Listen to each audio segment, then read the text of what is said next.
Hello, today we are going to be talking about the trigeminal nerve. The trigeminal nerve is the fifth cranial nerve, and this can be denoted as the number Cn for cranial nerve, V, and V is the Roman numeral for the number 5. As you can see on this diagram, this is a hemisection of the brain. We have got the first cranial nerve, which is the olfactory nerve. We have the second cranial nerve, which is the optic. The third cranial nerve, which is the ocular motor. I'm just going to name it OC-M for short. The fourth cranial nerve, which is the trochlear. Now the trochlear nerve is slightly different, as it comes from behind the brain and comes around to the front. And here we have, this big one here is the trigeminal, number 5. Now, as you can see here, we have 3 branches to the trigeminal nerve. These 3 branches are the ophthalmic,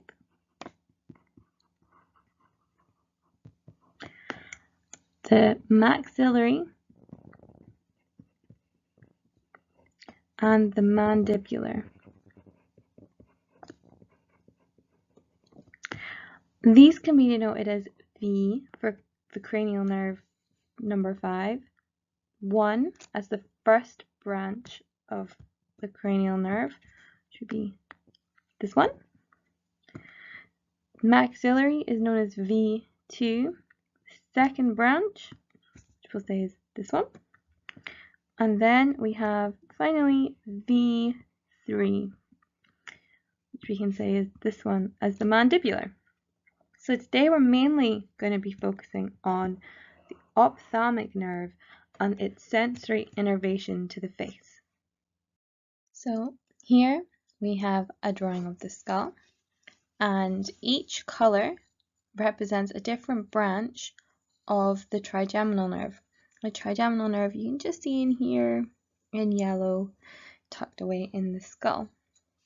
So the first branch, which is the one we're going to look at in the rest of the video, is the ophthalmic, which we will call V1 from now on, as it is the first branch of the fifth cranial nerve. Then we have in orange the maxillary, which we will call V2. And then here we have the mandibular, which we will call V3. Now all of these nerves supply sensory innervation to the face, with the exception of one of the nerves, which we will cover later, which gives some motor innervation to the muscles of mastication. So here we have a nice close-up of the ophthalmic, which is what we are going to be listening to, which is V1. I'm going to keep saying that so you remember. So right here we have the supratrochlear nerve, which is, we're going to point is this one here, and it goes all the way up here. I should probably do that in a different color actually. I'll do it in red so it stands out. All the way up here. The supratrochlear nerve is a branch from the frontal nerve, which in some textbooks you might see as a sort of continuation from the ophthalmic nerves rather than a branch. So we're going to say here we've got the frontal, and the frontal then branches into, as I've already said, the supratrochlear, and I'll do this one in orange, the supraorbital, which is a slightly larger one. But to start with, we will focus on the supratrochlear. Not to be confused with the fourth cranial nerve, which is the trochlear nerve. supratrochlear nerve leaves the orbit superiorly. So here's the orbit right here. That's where your eye sits. Leaves superiorly and branches into inferior and superior branches. It supplies sensory information to the upper eyelid,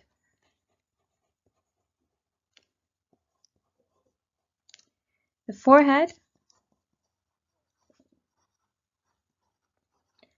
and the anterior superior part of the scalp.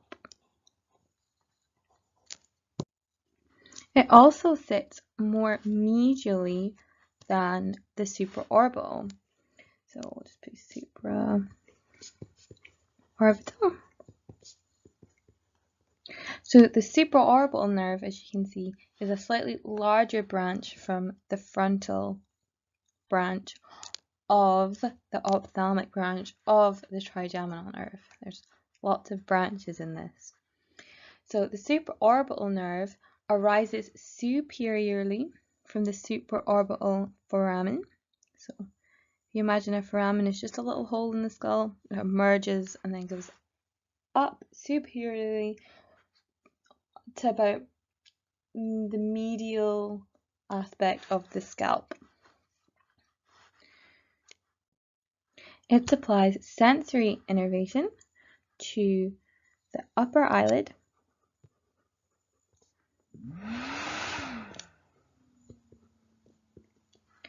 the forehead,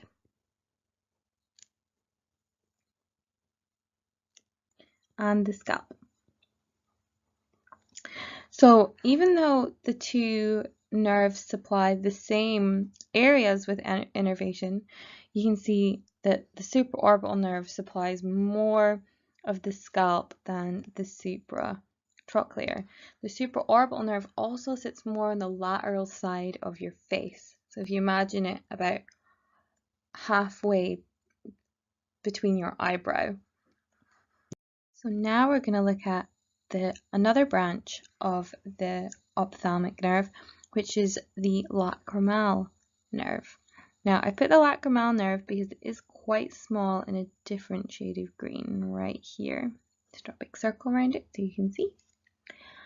The lacrimal nerve exits the orbit through the lateral side.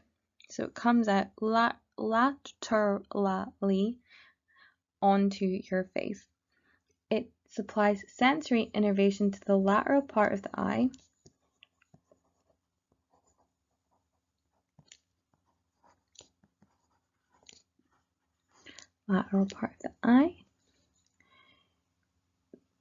the lacrimal gland. Now the lacrimal gland you'll learn in histology, which is actually a tear duct, makes you cry, and then it also supplies sensory innervation to the skin around this area. So that'll be the cutaneous branches. So the skin around this area you can kind of say would be all of this here that isn't innervated by the maxillary nerve in orange here. So now let's move on to the final branch of the ophthalmic nerve, nasociliary branch. So the nasociliary branch is just here, highlighting it in red for you. Now we'll look at the first branch, which is the sensory root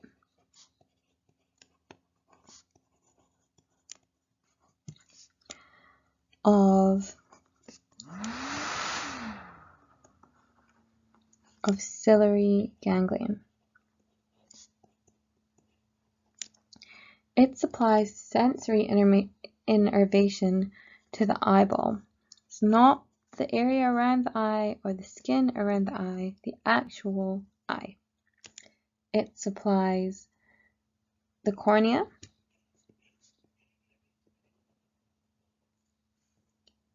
the iris, and the ciliary body.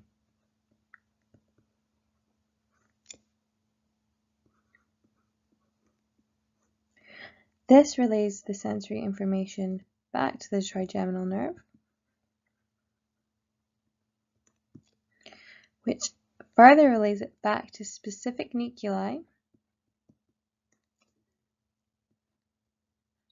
in the thalamus.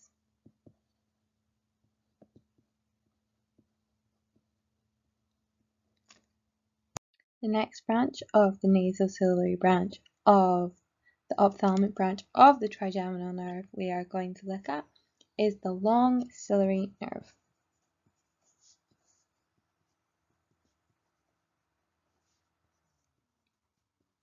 Just outline that for you in red. So it would come off the short fibers as it supplies the eyeball, much like the ciliary ganglion. So this nerve pierces the sclera and provides sensory information again to the eyeball and the cornea of the eye. So to give you a visual representation, so we have the eye right here, the eyeball, there's pupil. So this is us looking down on the superior part of it.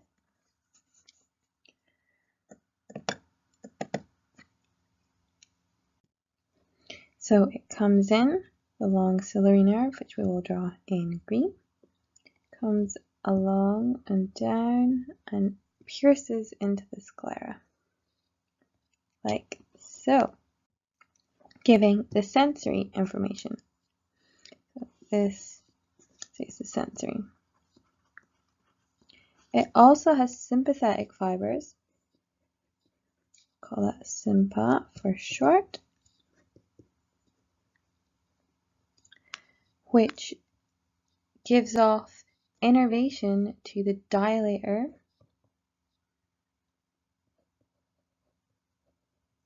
papillae muscle.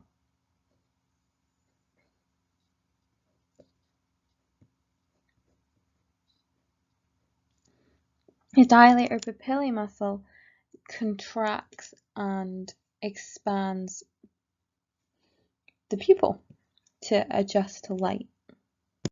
On to the third branch of the nasociliary, which is the infratrochlear nerve. Now, the infratrochlear nerve is not to be confused with the supratrochlear, which is a branch of the frontal branch of the ophthalmic branch of the trigeminal nerve, and the trochlear nerve, which is cranial nerve number 4. The infratrochlear nerve is a branch of the nasociliary branch of the ophthalmic branch of the trigeminal nerve. We keep saying this because it's really important to remember that these structures all come from the trigeminal, which then come from the ophthalmic, which then come from the nasociliary, and then the nasociliary branches out into all of these different structures. It comes through the medial commissure of the eye, which is a small opening in the back of the eye. Just draw roughly where it would be on the skull in black. It gives sensory information. Write sensory for you so you remember. To the skin under the eye.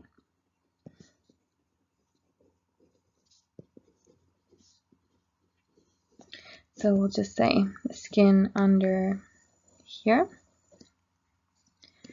It also gives sensory information to the bridge of the nose. So I'll draw the bridge of the nose in here in purple. So the nose would come out as a cartilaginous structure because here we only have the ossified skull and not the cartilage that extends from it.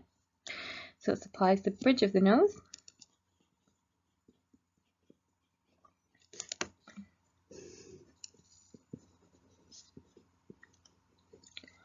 The conjunctiva.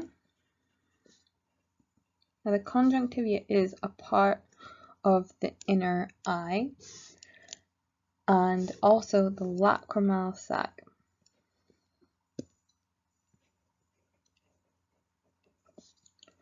Now I know the lacrimal nerve also supplies the lacrimal area, but quite a lot of the time many of the nerves will supply the same area but just in a slightly different way.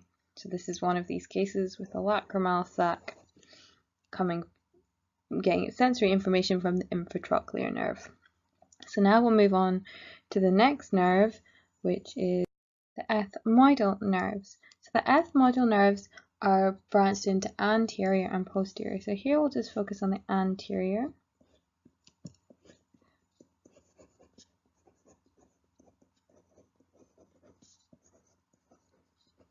Now it's named the anterior ethmoidal because it provides branches into the anterior ethmoidal air cells.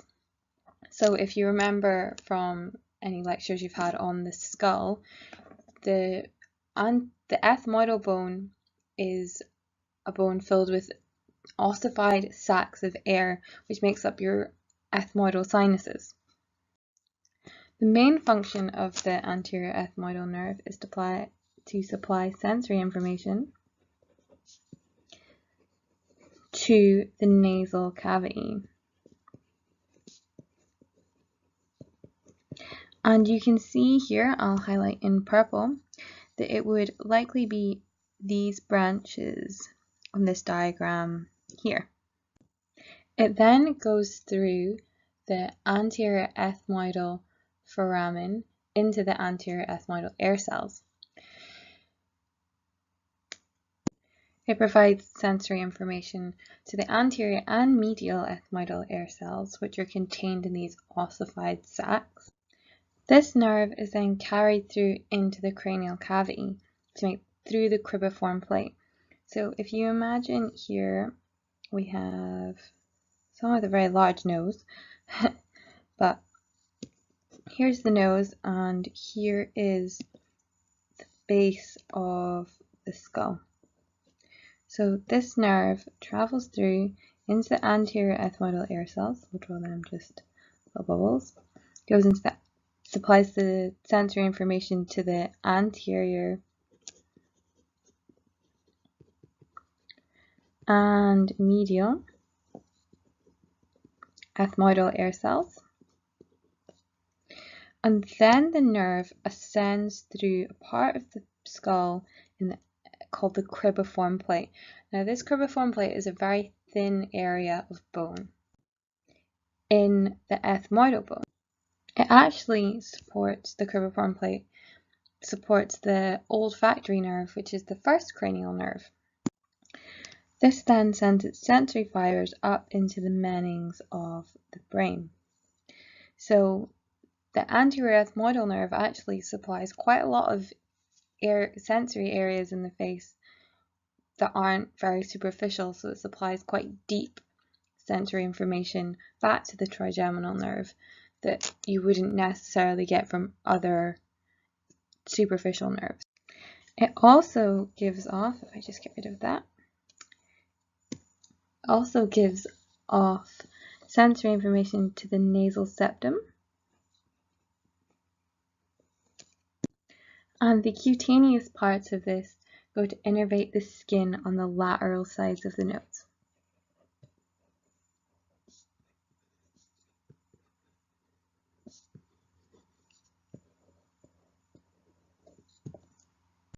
So now we're going to move on to the final branch of the nasociliary branch of the ophthalmic branch of the trigeminal nerve.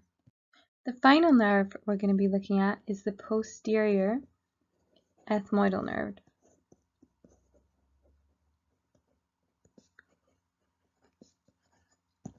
The posterior ethmoidal nerve passes through the posterior ethmoidal foramen, and this is joined with the posterior ethmoidal artery. It carries sensory information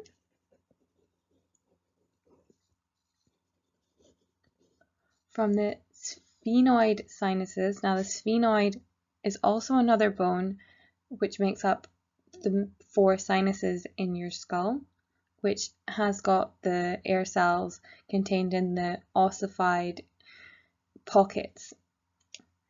So it supplies the sensory information from there. So we'll put the sphenoid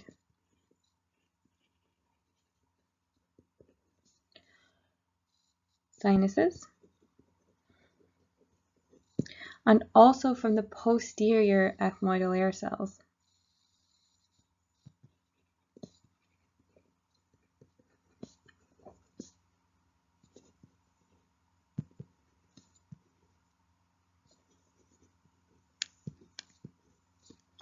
Make sure to mention this posterior, as the anterior supplies the sensory information from the anterior and the medial ethmoidal cells. An interesting point about the posterior ethmoidal nerve, though, is it can be absent in around 30% of the population. So not many people, a percentage of the population, don't actually have this sensory information given to their trigeminal nerve. So this was the final nerve that we were going to look at of the ophthalmic branch of the trigeminal nerve. Now, if you would like, you can go on and look at the models. The models have the flashcards next to them, and the flashcard information is what the test and the learning tool is all about. So if you learn the information on the models, that can be applied to the flashcards, and then later you can go into the quiz section and quiz yourself on all the knowledge. This is just slightly more information and a visual and another aid to help you learn everything there is to know about the sensory information of the face and scalp. Your ear.